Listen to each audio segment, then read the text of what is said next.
പലർക്കുമുള്ള സംശയമാണ്. ലൈക്ക പിന്മാറി, പക്ഷേ ട്രെയിലറിലും ഈ വരുന്ന പോസ്റ്ററിലുമൊക്കെ ലൈക്ക പ്രൊഡക്ഷൻസ് ഉണ്ട്. മാത്രമല്ല ഈ ചിത്രം ശ്രീ ഗോകുലം മൂവീസിന്റെ ബാനറിൽ ഗോകുലം ഗോപാലൻ ഏറ്റെടുക്കുകയും ചെയ്തു. പിന്നീട് ലൈക്കയുടെ ഒരൊറ്റ ആള് കണ്ടിട്ടുമില്ല. ഗോകുലം ഗോപാലനും ആശീർവാദ് സിനിമാസും മാത്രമാണ് ഈ ട്രെയിലർ പോലും പോസ്റ്റ് ചെയ്തിരിക്കുന്നത്. സാധാരണ ടീസർ ലൈക്ക പ്രൊഡക്ഷൻസിന്റെ യൂട്യൂബ് പേജിലും ഉണ്ടായിരുന്നു, പക്ഷേ ഇത്തവണ ലൈക്കയുടെ പേജിലുമില്ല. ആശീർവാദ് സിനിമാസ്, ശ്രീ ഗോകുലം മൂവീസ് ഇവർ രണ്ടുപേരുടെയും പേജിൽ മാത്രമേ ഉള്ളൂ.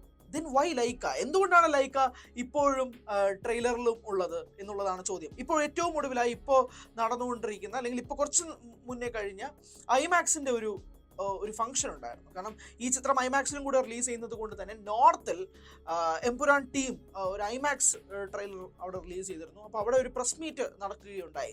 ആ സമയത്തും ലൈക്കയുടെ ഒരൊറ്റ ആൾ പോലും അവിടെ ഇല്ല. ശ്രീ ഗോകുലം ഗോപാലനുണ്ട്, അവിടെ മോഹൻലാൽ, പൃഥ്വിരാജ്, ഇന്ദ്രജിത്ത്, മുരളി ഗോപി തുടങ്ങിയ താരങ്ങളും, മഞ്ജു വാര്യർ ഉൾപ്പെടെയുള്ള താരങ്ങളുമുണ്ട്. അതായത് ആശീർവാദ് സിനിമാസും ശ്രീ ഗോകുലം മൂവീസും മാത്രമാണ് അവിടെയും ഉള്ളത്. പക്ഷെ എന്തുകൊണ്ടാണ് ട്രെയിലറിൽ ലൈക്ക എന്നുള്ളത്? അതിന് പൃഥ്വിരാജ് ഒരു ചെറിയ മറുപടി തരുന്നുണ്ട്. കൃത്യമായി പറഞ്ഞാൽ ഈ ട്രെയിലറിന്റെ ഫസ്റ്റ് ഓപ്പണിംഗ് ഷോട്ട് തന്നെ എടുത്തു നോക്കുകയാണെങ്കിൽ ലൈക്ക പ്രൊഡക്ഷൻസിന്റെ ലോഗോ ആണ് നമ്മൾ കാണുന്നത്. അതും ഒരു തകർന്ന ഒരു കിങ്ഡം, എന്താ പറയുക, ഒരു കൊട്ടാരം ഒക്കെ തകർന്ന് കിടക്കുന്നിടത്ത് നിന്നാണ് ലൈക്ക പ്രൊഡക്ഷൻസിന്റെ ബാനർ എഴുതി കാണിക്കുന്നത്.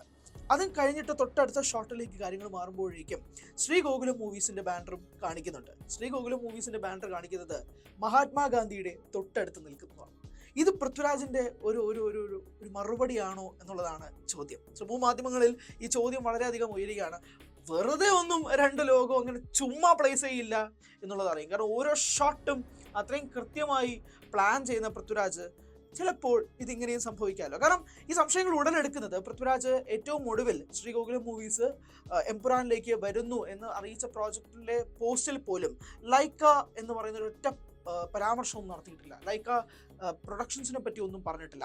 ആ ഒരു ഘട്ടത്തിൽ എംപുരാനുമായി ഇഴഞ്ഞു നിൽക്കുന്ന ലൈക്കയ്ക്ക് ഒരു മറുപടി കൊടുക്കുകയാണോ എംപുരാൻ എന്നുള്ളതാണ് ആ ചോദ്യം. കാരണം ട്രെയിലർ തുടങ്ങുന്നത് തന്നെ ലൈക്കയുടെ പേര് കാണിച്ചുകൊണ്ടാണ്. അതും ഒരു തകർന്ന കിങ്ഡം എന്നൊക്കെ പറയാം, ഒരു പൊട്ടിപ്പൊളിഞ്ഞ സാമ്രാജ്യം എന്നൊക്കെ പറയാൻ പറ്റുന്നതാണോ എന്നുള്ളതാണ് ചോദ്യം. കാരണം ലൈക്ക നിലവിൽ അങ്ങനത്തെ ഒരു സാഹചര്യത്തിലാണ് നിൽക്കുന്നത്. ഒരു വമ്പൻ പ്രൊഡക്ഷൻ കമ്പനി അടുത്ത നാളായി ഇറക്കിയ തമിഴ് ചിത്രങ്ങളെല്ലാം തന്നെ വൻ പരാജയമായി മാറി നിൽക്കുന്ന ഒരു ഘട്ടത്തിൽ ആ ഒരു അവസ്ഥയിലൂടെയാണ് ലൈക്ക പോകുന്നത് എന്നുള്ളത് പ്രേക്ഷകർക്ക് എല്ലാവർക്കും അറിയാം. കാരണം അവർ ഒരുപാട് ആഗ്രഹിച്ച് ഒരുപാട് പ്രതീക്ഷയോടെ ഇറക്കിയ വമ്പൻ ചിത്രങ്ങൾ, വേട്ടയൻ, ഇന്ത്യൻ 2 തുടങ്ങിയ സിനിമകളൊക്കെ തന്നെ പരാജയമായി മാറുന്നൊരു ഘട്ടത്തിലേക്ക് കാര്യങ്ങൾ മാറിയപ്പോഴേക്കും ലൈക്കയും തകർന്നടിഞ്ഞു. അത് തന്നെയാണ് എംപുരാനിൽ ഒരു പിന്മാറാനുള്ള കാരണം എന്നതൊക്കെ ഇപ്പോഴും അറിയാത്ത നിഗൂഢമായ ചോദ്യങ്ങളൊക്കെ തന്നെയാണ്. അപ്പോൾ ആ ഒരു ഘട്ടത്തിലാണോ എംപുരാൻ ടീം ഈ ഒരു മറുപടി ലൈക്കയ്ക്ക് കൊടുക്കുന്നത് എന്നുള്ളതാണ്. പക്ഷേ എന്നാലും എന്തുകൊണ്ടാണ് ലൈക്ക ഈ ട്രെയിലറിലും വരുന്നത്? കാരണം നിർമ്മാതാവ് സുഭാസ്കറിന്റെ പേരും ഈ ചിത്രത്തിൽ കാണിക്കുന്നുമുണ്ട്.